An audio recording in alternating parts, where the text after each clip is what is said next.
Hello. What is up? Oh, oh, oh, oh!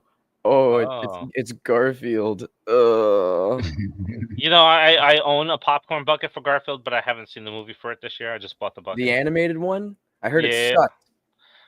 Well, nobody's talked about it, so I'm pretty sure it did suck. I didn't even know they Yeah. did one. Yeah, it came out in I think January or February, and just it's gonna be Yeah, like the Smurfs. I don't know when it came out, but it was it. Oh, Nobody was talking about it. Like even when the trailers were dropping, I think I heard only one person I didn't talk even about see it, a trailer. and she's sitting next to me. I got jump scared for a second because Noah came into frame, and since he's wearing like a black beanie, I thought he just shaved his head. I should have worn the hoodie too, so Bald. like you just can't see me at all. I think that. Should All be I a gotta say concept. with Garfield, if Bill Murray ain't doing the voice, then I don't want no parts of it. So, Yeah. What's his name? Chris Pratt, I think. yeah, never mind. I think it was Chris Pratt doing that Oh, too. yep, yeah. Yeah. Man, they should have made a Pringles movie after they said he looked like the Pringles guy. Like that, I would have been more inclined to watch. Yeah, it's like the Smurfs movie. I haven't seen any trailers outside of going to the movies, but that's got a death sentence because it comes out in between Superman and Fantastic Four. Yeah, they Like screwed themselves. that's not a spot that I think- want. I think No. the last Smurfs movie I saw was the second one with Neil Patrick Harris, and I didn't even like the first one. Yeah, me either. Yeah, I don't like any of the live action. It's very much just a family movie. It's not like everyone can kind of enjoy it, even though Neil Patrick Harris is in it and Sofia Vergara is in it. Like there are adult actors in it, but not much like adult innuendo humor like you would see in cartoons to kind of keep adults entertained. Like it's just so stupid. Yeah, it's one that's not aging well. What up, Kenyon 330? The original cartoon, boy, they used to slide so much adult nature stuff into it, man. Like that, Dude, right? I think they're doing it again. I think they started doing it again in their cartoons. They started making their cartoons more grounded and better for everyone to watch. Like Bluey, for instance. I say that, and I guarantee, yeah, adults are gonna be like, hopefully someone's gonna be like, yeah, I Bluey. enjoy watching Bluey on a regular basis. If somebody else in the chat says that they watch Bluey it as well, Hey, then buddy. that just proves my point. Because Bluey is a more grounded show for all adults. Well, all ages. 80s, All ages, yeah. the 80s cartoons where they weren't afraid to kill characters on screen. Peak. Yep. Listen, all I'm saying is they topic. picked SpongeBob up by his dick. I That think actually happened. this has a wider effect from the horror genre in general. I think it's since horror now is becoming so much more widely accepted. Like we're seeing big summer blockbusters are horror movies nowadays. And so we're getting to a point where I think society is kind of maturing, but in all reality, they're just trying to be edgier. Nah, we're just riding a wave. That's it. Horror rides Oh, waves. for sure, but that's in unfortunately- recent times. That's where I see it coming from a lot, because since now that horror is such a more widely accepted genre than it Right was like 10 years ago. Demi Moore needed to win Best Actress last year or this year. She had the best performance of the entire industry last year, and I've seen over almost 200 movies last year that were new. She was the best. She deserved the Oscar. Yeah, well, I mean the comment about remakes. Honestly, it's Terrifier 2. Honestly, is really where you saw the major kickoff for horror films, and like their popularity in the public eye. Everyone's talking about it, and now with all the remakes, all the shitty Blumhouse films, and all the independent horror films that are trying to ride the wave, but they're like, well, it's not Terrifier, so they're not gonna go watch it. It is gonna kill itself because we're getting shitty movies by big production companies, so the independent films are not getting a chance except for the ones that are comfortable. Look, I know we're going to start off with I Know What You Did Last Summer theories and stuff like that, but now the remakes comment has got me want to talk about remakes. Yeah, I got something to say too about it. Yeah. So first, I see a Jaws remake. Like, could you imagine? Like, if they, like, but could you imagine like you're watching? They play They play it for the anniversary. Spielberg owns that IP. That ain't happening. But like, imagine, right? Imagine they play the 50th anniversary, and right at the end, it's like, and coming soon, a trailer for Jaws the remake. So first, I want to ask everybody that's watching, and I'll ask everybody that's on here too. What film has the most remakes of all time? And we're talking double digits, maybe even triple digits. I know this answer. Okay. We'll come back to that very shortly. I will put it. I'm gonna put it in the private chat. Okay. That's a good one. I'm torn between. Oh, I'll let the chat. But I got no, two. You guys, go ahead. No, if Noah thinks he knows it, then let him leave it in the private chat. Well, I'm not going to check it. My only issue is that there's a chance that I'm typing in the wrong movie because of my lack of knowledge of certain holidays, which might be is a hint. That's a hint, guys. That's a hint for what I think it is. So, Marcus, what do you think? Most remakes of all time? I was either going to say Dracula itself, Bram Stoker's original story, because it's always remade, rehashed in some form or fashion, or Psycho, one of the two. Okay, all right. Lucas, any guesses?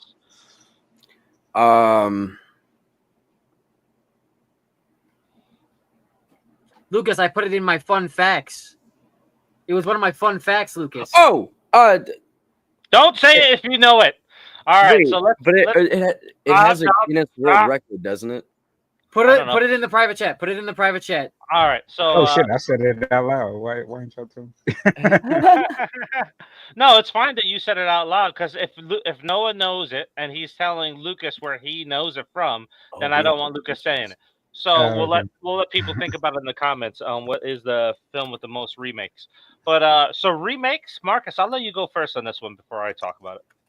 I don't have a problem with remakes if they're done well. Like if they kind of take the original idea and elevate it a little bit. Like for me, one of the best remakes ever made was Dawn of the Dead, 2004. Zack Snyder and James Gunn. Phenomenal film. Texas Chainsaw Massacre, 2003. Phenomenal remake. I'm a fan of Friday the 13th, 2009. The killer cut, not the theatrical cut, the killer cut.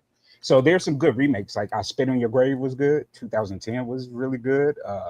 Last House on the Left. So when you got films that could take something and just stretch it a little bit further, whether it's making it more gruesome, or in the case of Texas Chainsaw Massacre, where like even though the original did what it did for film and horror, I was never afraid of it. Like I didn't take the Sawyer serious. Like most of the time I felt like it was a comedy for me. Like I laughed. But 2003, the Hewitts were more intimidating. They were more believable. Leatherface was more sadistic and evil. So yeah, man. If they're done well and not just done for a cash grab, then I got no problem with remakes. Yeah, how I look at remakes is that if there's advancement in technology where the story will benefit not just from the technology used on the film itself, but the technology that's being used within the film itself. So I think they were talking about that with Urban Legend and how things have changed with Urban Legend coming out with a reboot. They're going to take advantage of all the stuff that has changed over the time since the previous film came out to update the film with that newer information that they have, which could be really good. But Marcus, everybody always tends to forget that this is a remake, and you didn't mention it, and shame on you. It's The Thing. The Thing is probably the best remake of all time. Yeah, I also forget greatest remake of all time. Yeah, and we all forget that. Yeah, and then you got The Hills Have Eyes. You got CG calling out Dracula. Don't Be Afraid of the Dark. There are so many really good remakes out there, and I think Don't Be Afraid of the Dark's a remake. Yes, it is. It's a remake of a TV movie. So if it's done right, if you have the right director on there that it has a passion for horror and has a passion for the original film, then I think it comes out. But then you have some god awful ones like Poltergeist. Oh my god, that movie was so bad. And I love. You muted yourself, Mark. You muted yourself. I'm not muted. I can hear him.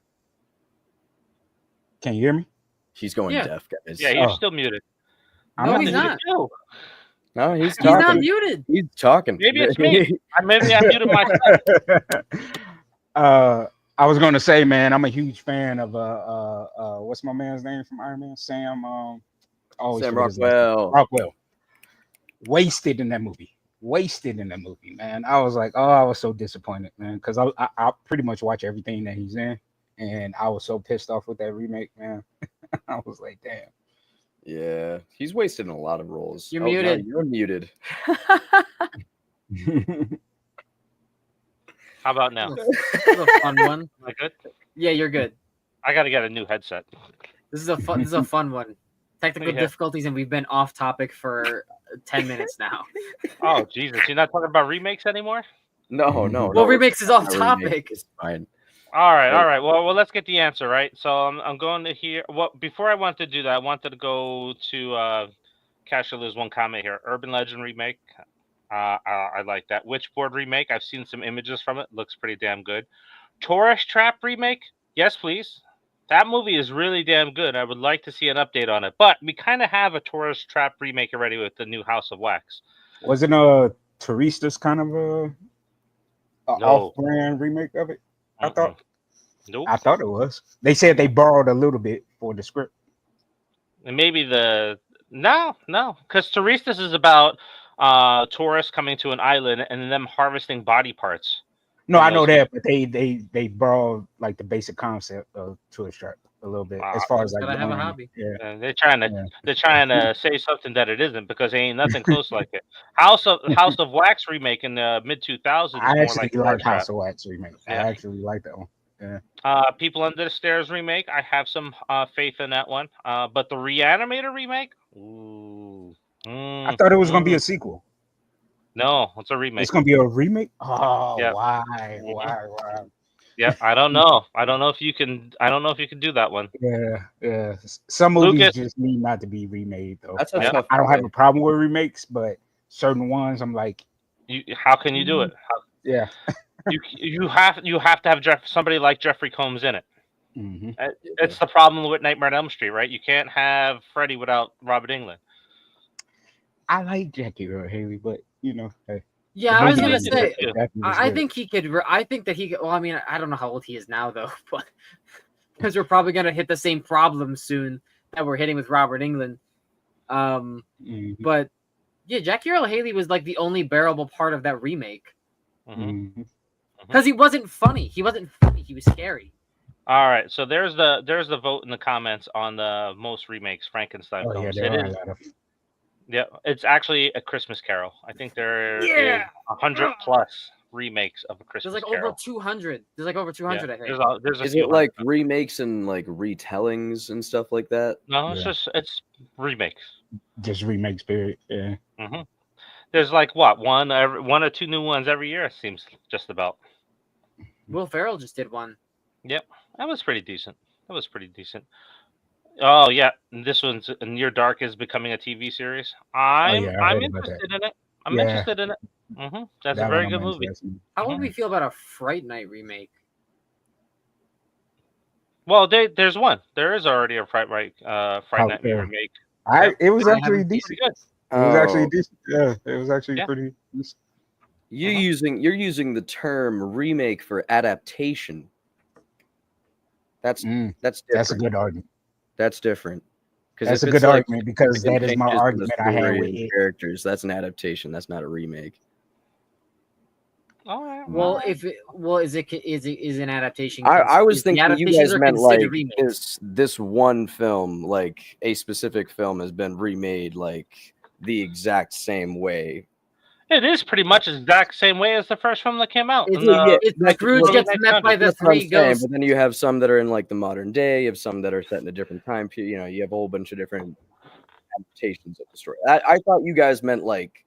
Well, look. If you want to talk about retellings in modern day versus the original, then you have to discuss Halloween. Is Halloween a remake of the original 1978 one because it's retold in a different time period? So I don't know. You said Halloween, and I lost interest in this conversation. Yeah, all right. all right. Bad example. A better argument would be it. Yeah. Yeah, It that's a good one too. 2017, It Chapter 2 is more of a I would say adaptation because Oh, everybody calls well. it a remake of the original miniseries, and I'm like, technically no, they're both adaptations of the book. Exactly. Yeah. Yeah. So neither of Yeah, them the one- would be an original So, like, concept. They're both because they're the both one that adaptations. The one that I found that was like it has like the most amount of remakes of like just the original story of the film was Perfect Strangers currently holds the Guinness World Record for 24 different remakes all over like different countries and stuff. If it's different countries, I don't know if Guinness is still trusted. It's not exactly the same. I would count it as the same. I don't know. We remake Asian horror films all the time. I don't know. But then you have to go down the line of Christmas carols and see how many of them are so alike that they would be considered remakes, and then compare it to Perfect Strangers. Yeah, I mean that's someone else's job. Yeah, and there's already so movie. So there's a like a one in. I'm not doing the math, but yeah, no, all right. Let's move on to I Know What You Did Last Summer. So a new trailer dropped. We're going to talk about this a little bit later too with the upcoming July films, horror films, and we'll throw in a little other comic book films too, see which ones are our most anticipated one. But I Know What You Did Last Summer came out with a brand new trailer. I don't know if everybody's seen it, but I think I've been leaning personally towards Julia. I keep calling her Julia because I did a video on I Know What You Did Last Summer yesterday, and I kept calling her Julia.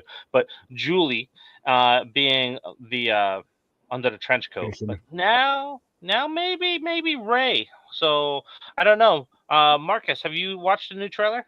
Yeah, originally I thought it was going to be Ray, so I was the other way around. Originally I thought it was going to be Ray. Now I'm thinking it is Julia, not Ray, because there's a shot in the new trailer where it's like, I don't know if Ray is witnessing an attack or something, unless they do something where it's like two of them, like Scream. Right. So yeah. If I will say anything about this trailer, I still have little to no interest in this movie. I don't know what it is. I'm just not interested in it. But if I will say anything is I've been getting that vibe since the first trailer that there might be two. It could be the both of them. So I really don't know. But again, I'm not invested in this film. So I'll go see what everybody else says. If I'm invited. Oh, you're invited. Sure. Well, now you're uninvited. Oh, sure. If I'm invited, it's not on my list of movies to see this year. I wasn't a super big fan of the original, so I'm not a super. I'm actually gonna get hate for this, but I'm actually more excited for this than I am Superman. Wow. I'm not excited for Superman whatsoever, man. Like, and I love Superman as a character in comics and stuff, but this movie, James Gunn's take everything I've seen, I'm just not into it. So I'm like, I'd rather go see I Know What You Did Last Summer than Superman. Yeah. Now, I didn't mean to stop it on this frame here. So I would imagine this is the fisherman here, right here, where I'm running the mouse. It looks like a female. So now the scene that I think you're talking about, Marcus, is the same right here. Look, right?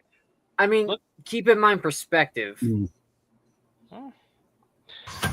scene that I'm in. Hold on. Go back and play the bit. Okay. Just wait. Also, you might want to mute the audio. Yep, I'm gonna do that. I'm gonna mute the audio over here. Oh yeah, the Toxic Avengers. Toxic. Okay. So let's. Oh my God, I'm clicking on the wrong screen. How can I mean? Maybe. Sorta. Hold on. There it is. I can't get it now. I'm never gonna get it again on that exact spot. But drag the thing up. Click on the red air bar and drag it up. And get like a more detailed. Drag it up more. Now you can go by the individual frame. Oh, look at that! Yeah, shit. I never did that. I showed you this. Look, I don't remember. When did you show me? You showed me a while ago. It wasn't that long ago. Here it is. It's right there. All right. Come on. I don't know why. Chameleon. What is going on with this? All right, let's refresh the screen. Go here. All right, now since I'm doing it a second time, I will remember. Hopefully. Let's see. Where are you? What? Now, if the rumor is true that they're ignoring the second film, I mean, Yeah. I wouldn't mind Ben Willis making a return, but I don't know if it's ignoring the second one or not. Well, I'm not doing it no more. But this is the scene that I was talking about here. I'm not doing it no more. Proceeds to do it. Proceeds to do it. Yep. It just Go back and drag there. it down now. Go back and drag it down now. All right. Yeah. Drag it down. How old is Muse Watson? Anyway? No, it's not doing it. It's just going from left to right on me. Okay, we get the gist. We can see it. Okay. We can see it. We get the gist. All right, but that's not what I wanted to talk about. I wanted to talk about. We're trying new things today, guys. Yeah, I'm learning very slowly here. There's the scene where Ray's actually shooting somebody. That is the scene that I'm very interested in seeing. That where he actually looks right there. So is that what you're talking about, Marcus? Yeah. Is that a guilty face, or is that like I can't believe it's you face? That's what I'm wondering. Could be either. It could like be. is he turning like are you saying like is he gonna do we think he's is that Julie behind him? Turn the gun around? That could be Julie behind him. This could be him acting like Amber in Scream, where he spins around and just shoots somebody. Yeah. So what I will say is that since the sun, you can tell that very clearly that the sun is kind of in his eyes. It kind of hides whatever intent that he's looking for in this emotion anyway. You also have facial expression around the eyes. Well, that is very telling as well. But yeah, it could just be, oh, I'm angry at literally anything. Angry. It's not really that's telling. That's your interpretation. That's it. I don't know. I'm trying for you guys, man. I don't want to see this movie. We're gonna make him see it just so he can talk about it. But I think it. That's you actually end up enjoying it. Yeah, he's gonna like it. Watch. But I just looked up. Be awful. Muse Watson is 76 years old, so he'd probably be too old to play the fisherman. Yeah. So I'm still leaning on Julia being under the rain slicker. I think it would be perfect. It'd be, and if I'm right, fantastic. I get flowers, I guess. But I think it would be different to see a final girl popcorn bucket. Yeah. Yes, Regal has a popcorn bucket for this. But anyway, so it'd be awesome to see a final girl go into a slasher type role there. So, no, what do you think? Well, so before I saw this trailer, my initial theory was that it was most likely her. And then I have in parentheses, maybe Freddie Prinze Jr.'s character. I don't remember the name. Like I also did not care for like the movies. Right. Yeah. I didn't really give a shit about the other movies. I'm gonna be honest. I think it's because we did talk about them potentially skipping the second one previously in the chats. If they do that, I think that there is a chance of them having reoccurring characters, more reoccurring characters from the first one. Maybe, I don't know. There's nobody left from the first one. Yeah, that's true. I also have a theory that like if it is like so going based off like if it is Ray and Julie or one of them, I think that they're going to. I would like to think that they win and they kill everybody. That would be cool. Yeah. You know what I just thought of? Like if they didn't ignore part 2, and this would be stupid in my opinion, but who knows the way they do movies these days? I mean, they would just very well do it. But if they didn't ignore part 2, what if it was Brandy? Yeah. That'd be good. Julie's friend, Julie's best friend in the second one because she did survive. So yeah. I like how some of the movies we talked about this with Clown in the Cornfield, where Scream has left so much on the table that they have not taken advantage, where other films can swoop in and kind of take it. So Julie becoming the slasher would be taking from Scream. This here too, Ben Willis could still return in a nightmare of Julie, despite him being dead. Maybe this new fisherman causes the nightmares to happen to Julie again. So good comment there, King Matthew. And I was thinking this like for Halloween Ends, like where Laurie Strode had broken down so much where she was seeing visions of Michael as there was another slasher that was out there, and that was causing her to go a little batty and crazy with that. So this can play right into that too. I think that would work nicely. But everything that I see of Julie James out there just makes me think that she is guilty. Her conversation, and that could be just a red herring that they're putting into the trailers. I mean, it would make sense, the trauma forcing her to become what she, becomes. Yeah. It feels like they are trying far too hard to be Scream. Oh yeah, did you guys see the original did that? Yeah, the original did that. So I mean, that's nothing new. So I know what you did last summer was basically the CW version of Scream, because but it was written. It was done first though. It was written before though, because it was a book first. You know, but they changed stuff from the book to. So they went full on Scream with what they're doing here. So let me show you here. I just pulled it up. So these are actual character posters that they have released out there. Thus the thumbnail for this episode. So you see it. So they're really just going all in on Scream.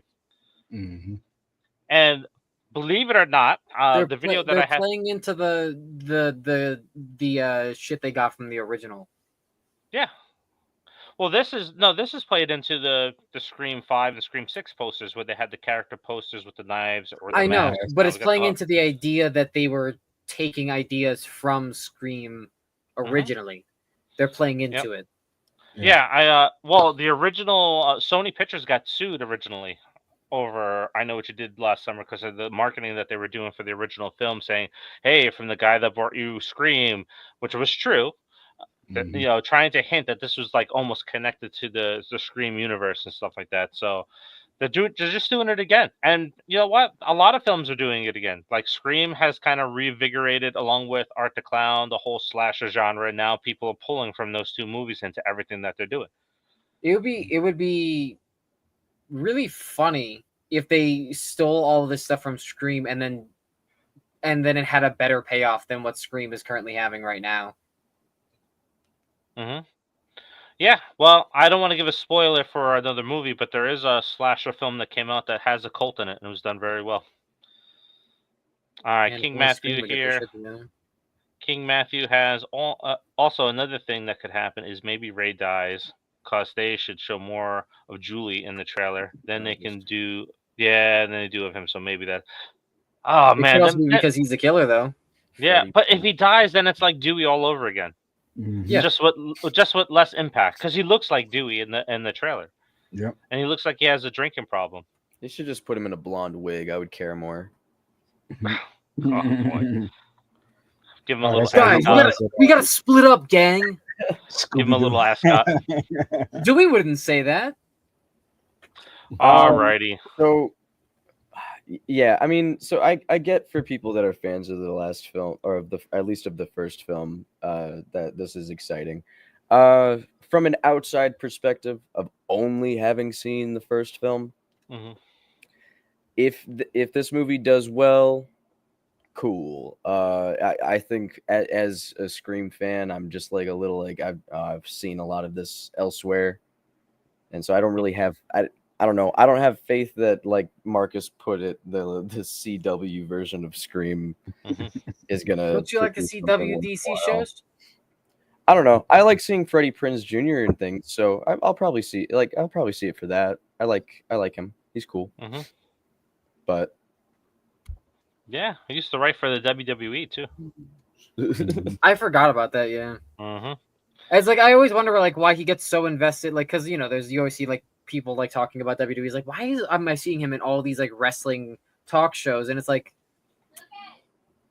Now it makes sense. Yep. Alrighty. So let's talk about some zombies, and not the zombies in 28 weeks or 28 years later that are infected and running around with their schlong hanging out. So the last train to Busan. So we talked about this a few weeks ago, where it's It's probably one its of the own weapon. yeah, it is its own weapon. Where it's one of the best zombie films of all time was The Last Train to Busan that came out a long time ago. What was it, 2018 that it came out? Maybe 2019. Yeah, So something like that. just a phenomenal movie. And this is one of the movies where the sequel kind of came out, The Peninsula, and it was just so bad that you would like, oh my god, hopefully it does not ruin the first film because of how bad the sequel was. But it didn't do anything to the next one. And so they've been trying to remake this film for a long time here in the States, and it's a passion project for James Wan to do it. And no release date, nothing in production for that as of yet. So right now, they don't know if they're going to eventually get around to doing it. But The Last Train to New York, I don't know. What do you guys think? Is that something that we should continue to go down the route for? Nope. No, because Train to Busan, man, that movie was so well written and so well acted that you got invested in the core characters. Mm-hmm. The father, his daughter, the couple that was expecting, the big dude from Eternals. Mm-hmm.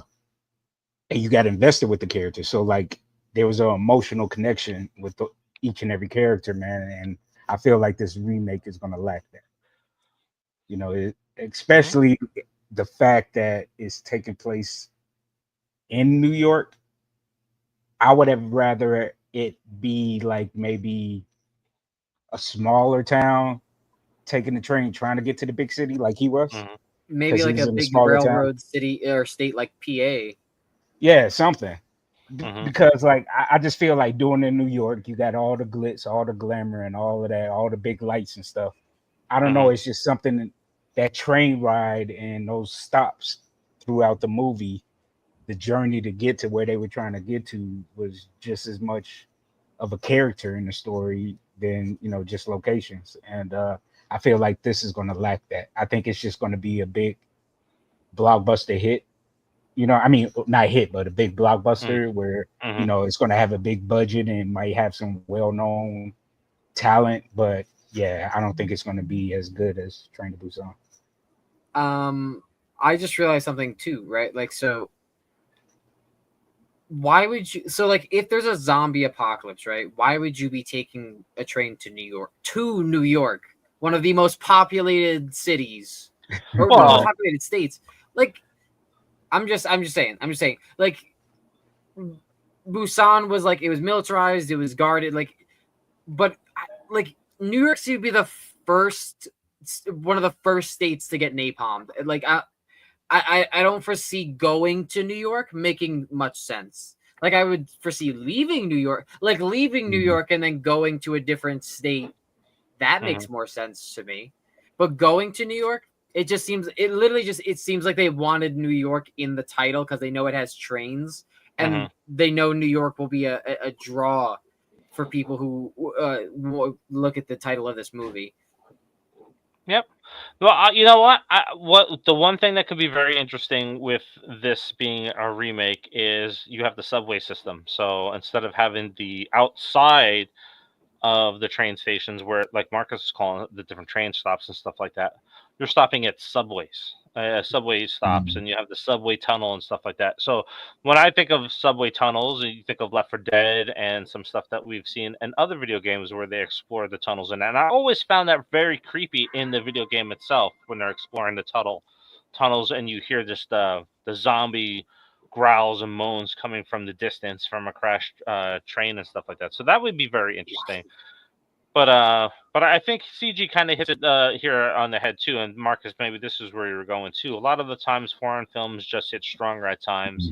Like they are still in the 70s, 80s, and 90s of filming, and American movies are just getting jaded. Yeah, it's very hard to pull off a foreign film over here in the States. Now, record and the Quarantine, they're shot-for-shot remakes or shot-for-shot remakes, so it's still good. I think the problem is like the same thing that it's capitalized. So like America is capitalism. So just like everything else in the world, it's mass produced. So movies are, like the MCU is dropping 5 movies or was dropping 5 movies a year, but that's also just one part of Disney that's also dropping several other things, a part of their other chain of movies, and that's only just Disney. So like there's thousands of movies that are coming out globally, and I can only imagine how many of them are just in America that are being filmed and produced. So the problem is that it's just there's so many movies that are flooding the American film industry, and it's the only ones that we're seeing are the ones that are getting the highest, the biggest production title. Instead of ones that are made by maybe independent or small production companies that are making genuinely good films, but they don't have the budget to go on the big screen. Yeah, and that's unfortunate. It's very rare, I think, that we see a foreign film be remade successfully over here. Like One Missed Call, very bad remake for the United States. The Ring, I don't think that's a fantastic remake. It's good, but like we were talking about before we came on air, me and Marcus, where the one thing they kind of went wrong with The Ring is at the end they reveal her face and it's all decrepit and horrible looking. That doesn't happen in Ringu, and I think that kind of spoiled it a little bit for me when I was watching The Ring. I think Grudge is a very good remake. I prefer the Grudge over Ju-On. The unrated version, I think, is very good. They remade The Tale of Two Sisters over here. I think that didn't come out. The Uninvited, I think it was called, didn't play out well here. Dark Water. I think almost every single film, with the exception of The Grudge, didn't really translate well to our remakes.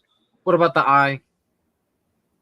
No, even The Eye. The Eye just wasn't as creepy as it was over. And maybe it's because of the timing of me seeing the foreign film first before seeing the American version. Maybe that's I don't why know if I've the original. seen the foreign version yet, to be fair. So I'd have to watch it to know. Yep. I will say this: The Eye is the first foreign film that I watched. I remember working at Blockbuster and seeing the cover box and reading the back, and it's like, man, I gotta watch this, but I hate reading movies. But this movie looks so damn good, so that's where my cherry was popped with The Eye. So I like that one. Here's a good suggestion: a good foreign remake is Let the Right One In. I would have to agree because it was basically shot for shot, except the only difference was instead of the vampire being a castrated boy, they actually made the vampire a girl this time. So yeah, that was the only difference. Yep. Yeah, that scene hit almost as hard as Sleepaway Camp. Yeah. let's see what CJ's got there. Plus, it may have been based on a zombie genre, but it was original project. We're lacking originality, and instead of creating new IPs, we're remaking them like we're talking about remakes. Yep, that's true. Yeah, we're back on just remakes like again too. Another awesome Korean horror film is being remade, but it's being remade by the Brits. But I think an American company is involved with the two. But The Wailing came out in 2016, phenomenal film, and it's getting remade too. So again, that's a tough one to remake here, though, or even over in Britain. Yeah, I'm like, again, this goes to certain films just need to be left alone, man. Because one thing that foreign films do exceptionally well, especially in the horror genre, is creating characters that you get an emotional connection to. Where, like, here, our horror films, we care more about the killers and the ghosts and everything more so than the protagonists, So, well, I think over in Japan they care a lot about their ghosts too. I mean, they do, but you still get connected to the protagonist, though. They write it in such a way that you really root for the protagonist. Well, see, here's the thing, though. If they wrote, if protagonists in horror films were written well, I would care about them. Well, that's what I'm saying. That's the difference. That's the difference between foreign horror and American horror. If they were, if domestic horror films wrote all of their horror characters well, then I would care more about them.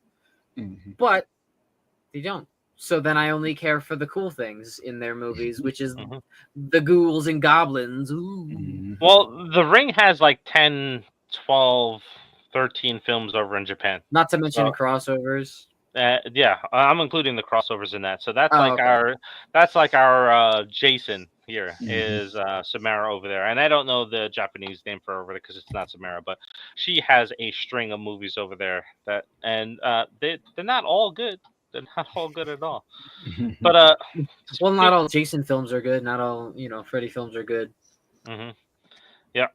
All right. So staying on topic with James Wan. So since he's not able to do Train to New York, he is making a spin-off of Megan, and it's called Soulmate, which is a Fatal Attraction type of horror movie with sex robots. So he's classifying it as an R-rated erotic thriller. It's currently in post-production, and the film is following a artificial intelligent android to cope with the loss of a recently deceased wife, where a guy purchases that and he tries to create a relationship with it.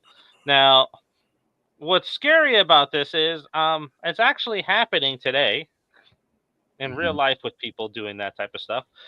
But do we need another android movie? Do we need another companion with sex? Yeah. So this was actually announced. This was announced right when Megan came out, so it's been around for a minute. But I feel like it's kind of like too late because several movies, companion included, but several other movies have done this concept, even though it hasn't been horror. They use the concept of a sex bot and the man falling in love with the bot and everything like that. And there's even one movie with Mike Coltier who played Luke Cage. Why is this a subgenre? Right, that's what I'm saying. His wife bought the android for him, and then gets jealous of their relationship. Like, so why it's getting played out now. It's getting played out. Who is this for? Who is this for? This is not something you. These are not movies you like. Companion maybe, because it's like he's psychotic or whatever. But like, why? Like, are you sitting down with your significant other and watching somebody cheat on their significant other with a? It is basically a fleshlight with arms and legs. Like that is it.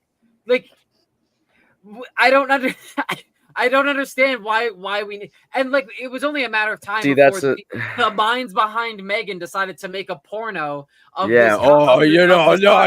what a coincidence they're making a sexually charged movie about a robot. A shocker. Like, and they just made one about a child robot. Oh my god, I didn't think about it from that perspective. Are you how can you not think about it from that perspective when you talk to the guys from Monstars and the people who go in and ask about the fucking lifelike doll? Oh, is it silicone? Yeah, you fucking creep, and you can't have it. This is so stupid. I didn't even think I was gonna be this. I had strong opinions about this, but this is so bad. That's why I brought up we're basically just getting anher companion, but without all of the actual depth that made Companion good. It's just going to be the Triple X films.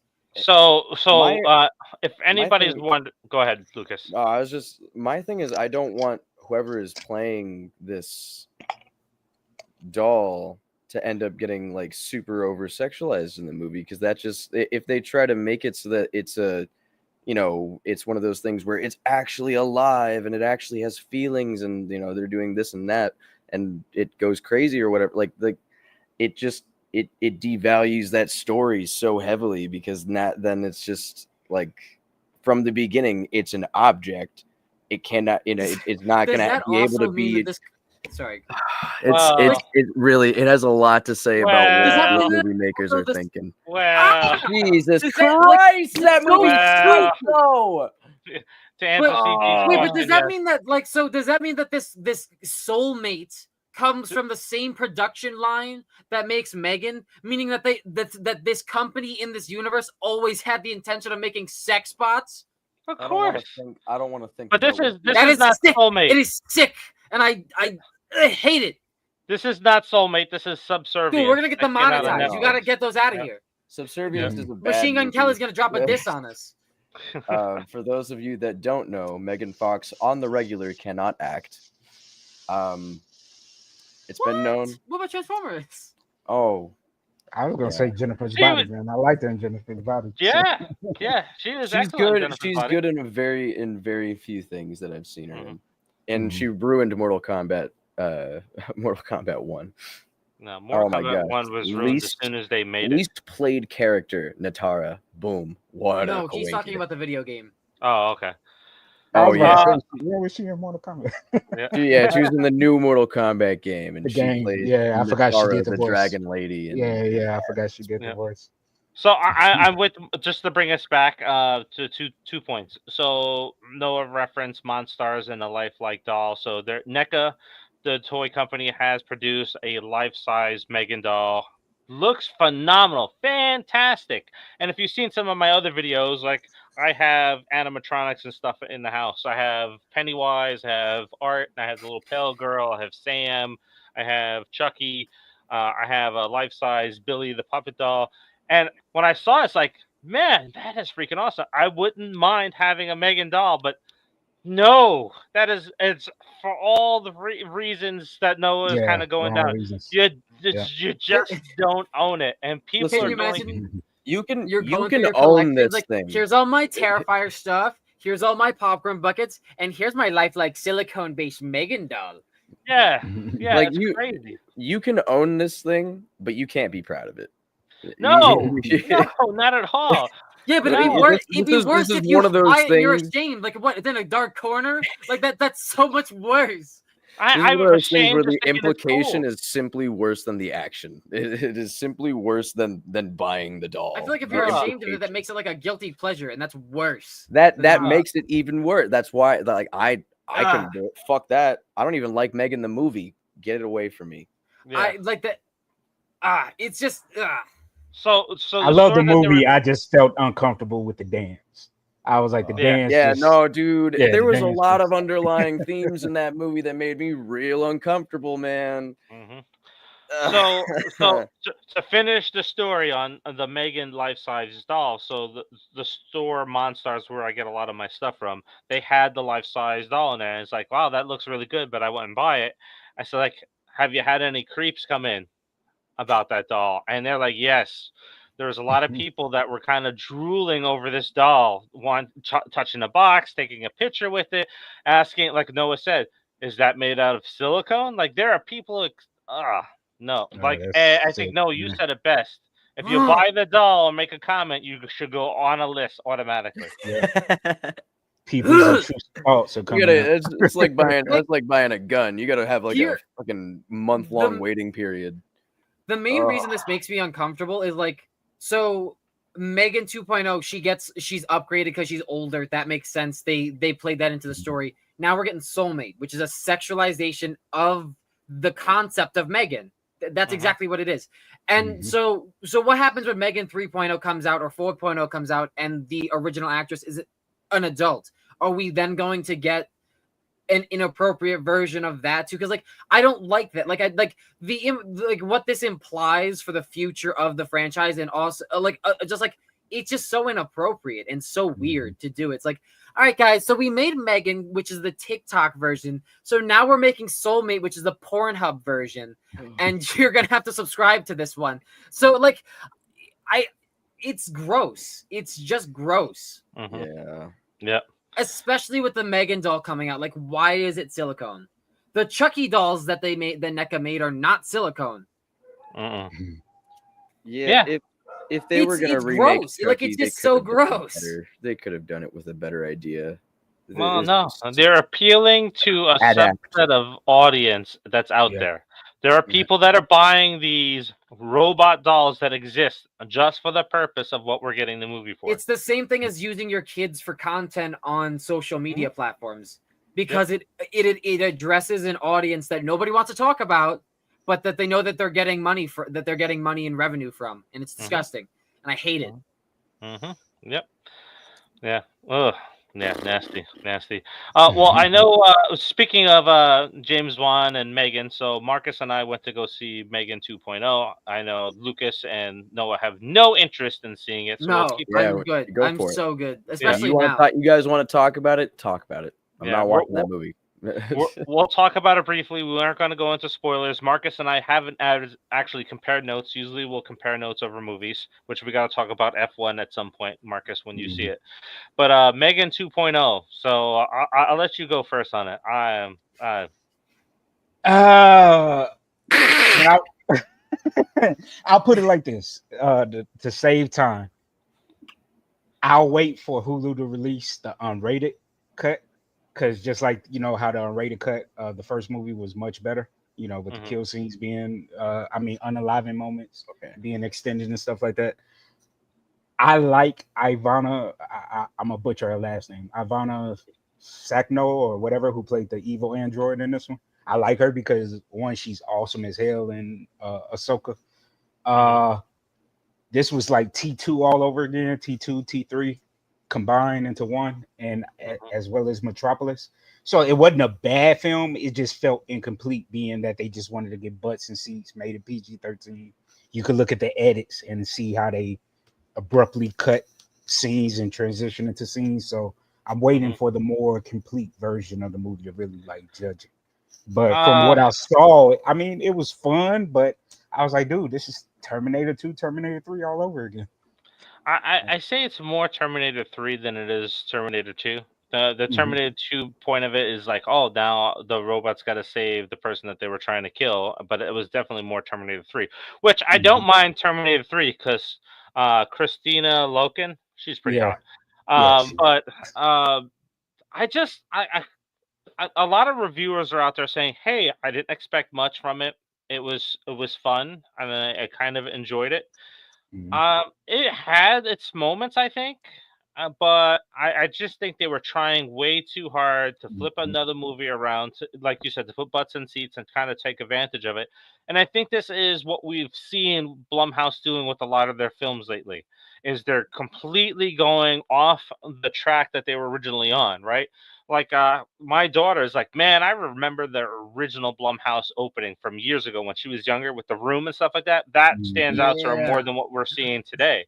But I think they're just, I don't know what happened to their quality. I think they're going for quantity over quality now, and it shows in every single film that they put out. And like this one had cheesy jokes, it had stupid action scenes in it. I really just, it's like, okay, it was a good watch. I watched it with my daughters. They enjoyed it. I'll watch it with them if they want to watch it again. But even with that unrated cut that comes out, I am not interested. I'm a fan of the first one. I really like the first one. I have the action figure. I have the full-size movie theater poster. It's signed. I met the actress that played Megan. I really like that first movie. And if Home Depot or Spirit Halloween comes out with an animatronic one that's not silicone, I would buy that because I think it's pretty cool. But no, I don't want nothing to do with this. I don't like the outfit change in it. I just Dude, the one thing I will spoil for those that haven't seen it, when they brought in Maxwell's A Woman's Worth, because Megan scenes and stuff like she did in the first movie. When they brought in Maxwell, a woman's worth, man, I was like, what the hell is going on? Like that song just, I got what they were going for, but I was like, yo, this is just so cheesy and so bad. Like it just made no sense. It's not like, The Orphan 2, right? The Orphan 2 was not a good film, but it's so bad and cheesy that it's enjoyable. This one I can't find any enjoyment out of. I'm like 2.5 out of 5 stars for this one, and that's it. I'm good once, and then I'm never gonna come back to it again.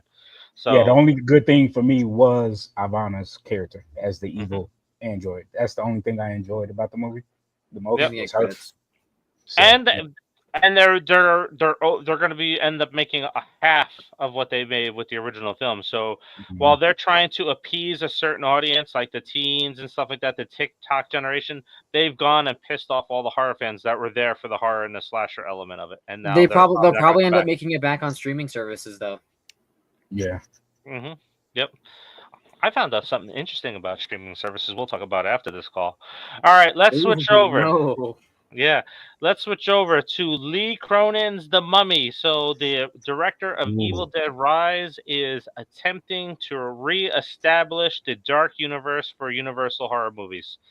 So this comes out in April of 2026. He has promised that he is dug down deep into the earth to find some vile things to include in this new Mummy film that comes out next year. got And faith in him. You don't need no rituals in this movie. I got faith right? in him because you know what? Like we haven't had a scary take on the Frankenstein lore, I would say, since probably. Well, this is The Mummy. Huh? This is The Mummy. Oh yeah. I'm sorry, Mummy. I don't know why I was thinking Frankenstein. Del Toro has a Frankenstein. Yeah. That's why. Because I just watched the trailer a couple minutes ago. I mean, was it the one with I'm Tom intrigued Cruise? about that. Oscar the Isaac. Mummy. We haven't had a scary take on the Mummy for me since like the Waxworks segment, where it had that one segment of the Mummy in it. That was probably like the scariest take of it, of the lore. And that movie came out late 80s, early 90s, something like that, Waxwork. So I'm interested in seeing what he could do with it because I enjoyed Evil Dead Rise. Even though it's not my favorite of the franchise, I thought it was a well done film from beginning to end. So yeah, I got faith in him for this. You can take similar concepts from Evil Dead as well, with like ritualistic powers from that the Mummy has, and so the Mummy that they made for the Dark Universe that they made with Tom Cruise. I like the idea of a female mummy. That was cool. I didn't the gender of the mummy honestly did not matter for me. And I like the idea of like the overwhelming power that she had in that movie. Other than that, the movie makes sense. Yeah, the movie was shit regardless. Like other than that, but like the power that she was able to other than the fact like they had her chained up for so much, that movie just felt so weird and so like and Tom Cruise was so dumb. It was a weird Tom Cruise action movie. Well, that's the problem. Is I like everything that Tom Cruise has put out over the last decade or so. He did not need to be in that film. I think he kind of killed the film. Yeah, he also ends up being the Mummy at the end with the mummy powers, but he's a good guy, so I don't understand how that would have helped the Dark Universe or whatever. But I hope the things that he's talking about. He's talking about like to be like superheroes, sort of. Yeah, and it's like I hate that. Yeah, it's dumb. But he's talking about like really dark and demented powers that this mummy is gonna have, that we're gonna be able to like see him like evaporate people or some shit. Like you just see him like doing some chant. You just start seeing somebody melt. Like that would be cool. Like just randomly. Like I would love that. Maybe he's got the melting stick from Thor Ragnarok. Like that would be cool. Yeah, Evil Dead Rise was really good. So I'm right here with CG. Make one good movie, then make another good movie, and then look at building your universe. Don't go into it with an entire plan to do that. I'm right there with CG, and I think I'm right there with you guys too. Let's make this a really good movie, and then maybe see about this. Yeah, because I'm pissed off. We lost out on Russell Crowe being Dr. Jekyll and Mr. Hyde, which I think he would. He was the only good thing about that movie. Exactly, he was a really good thing. Yeah, we missed out on Johnny Depp being the Invisible Man. Like, come on, that would have been fantastic to see Johnny Depp's psychosis going into the Invisible Man. But again, they were trying to get these guys to be like a superhero team at the end. That was their end goal for these movies. Was it? Yeah, they were talking about how this was going to be their Marvel Cinematic Universe, and they were going to have villains that they were going to fight in their joint movies and whatnot. It was all going to turn into this weird, where it's kind of like Creature Commandos, but like it's only them. So it to me, I was never really excited. I didn't even know that. I think the only Mummy movies that I enjoyed were the ones with Brendan Fraser. If he ever were to come back to the action scene, I would love them to make they should bring him back to make a new one. Yeah, that would be awesome. That would be fantastic. I would love Brendan Fraser to be back in. Yeah, but if they're going for a darker tone, it's not really going to work. I don't know, because he can play serious. He can play really good. He can play serious, but that character is not a serious character. You have to change the entire character to bring him back into the Mummy. Yeah. Let me guess. Spring cleaning. All right, so we have 4 movies to talk about. I think CG threw in there the Toxic Avenger. I think the Toxic Avenger is dropping into theaters in August, but what Yeah, we I can't have. wait for that, man. Ooh, So I we'll can't talk wait. about that next month. But there is I Know What You Did Last Summer that's coming out. Then we have Bambi: The Reckoning that's coming out. Then we have Shudder's Monster Island coming out, which looks like a spin on the Creature from the Black Lagoon from some of the scenes that I saw of it. Mhm. And then we got Ooh. yep. And then we have the movie Home with Pete Davidson that's coming out. So that one looks like it's going to be well. That's not the That title. that That's not what looks we want to cool. see. There it is. We have a psychological thriller coming out with Pete Davidson Yeah, in I'm it. looking forward to that one. I Mhm. saw the trailer for that one. Yeah, that one So looks. so let's start. So I Know What You Did Last Summer. Everybody's kind of mentioned it. Noah and Lonculus. Lucas You is can like, just call me along. If it, yeah, just call it Mr. long. Lonk. You're good. So they both Call don't really it care Lonk. for the movie. They may see it. They may not see it. Who I'm knows? yeah. Again, if I'm going to see it, it's gonna be just to see Freddie Prinze Jr. in a movie again. I think I haven't seen him in a project in forever, so. All right, Who Marcus, knows? you said you're more excited to see this than Superman, right? Yep. Yeah. Me, Plus, I'm. I want to see how they handle the gore because they said this is going to be the goriest one of the franchise. So. For me, out of those 4 movies, I'm saying that I Know What You Did Last Summer. Out of the 4 horror movies that are coming out right now, is number 4 on my list. Number 1 on my list is Bambi: The Reckoning. Now I saw that coming. Yeah, of course. I like Peter Pan. Yeah, I was gonna say. Yeah, I like the Pooniverse. I like the Pooniverse. I like It's such a shit name. It's such a shit name. It's a perfect name. It's not. Name. Do you know what poon means? Like, You know what goddamn. No. It works so many ways. It's so like, so many ways. yes, it is. It is so genius in how stupid It really the name is. is. It really is. And I think they knew exactly what they were doing. It's like I understood that reference, you fucking child. I'm. Oh fuck. Bambi looks like it's going to be like Cocaine Bear, but 100 times better than Cocaine Bear because it looks like it's going to be funny and it's going to be brutal. But like I like the first Winnie the Pooh, Blood and Honey. I like the second one even more because the second one was brilliant because they proved their proof of concept with the first movie. People went out and saw it thanks to Terrifier changing the game. The second one elevated itself where they changed all the characters and they were the smartest horror movie that I've ever seen. That's an indie film that explained why the first movie looked the way it did and why the characters looked different in the second movie. It was genius the way that we were doing it. And I don't know if this is really a spoiler because some people may be avoiding it because they see what the Winnie the Pooh looks like in the first one. The first movie turns out to be a documentary of what actually happened in real life, and that's how they explain it off in the second film. I was like, that's fucking genius. That is great storytelling there to explain why your characters look so much better in the second film.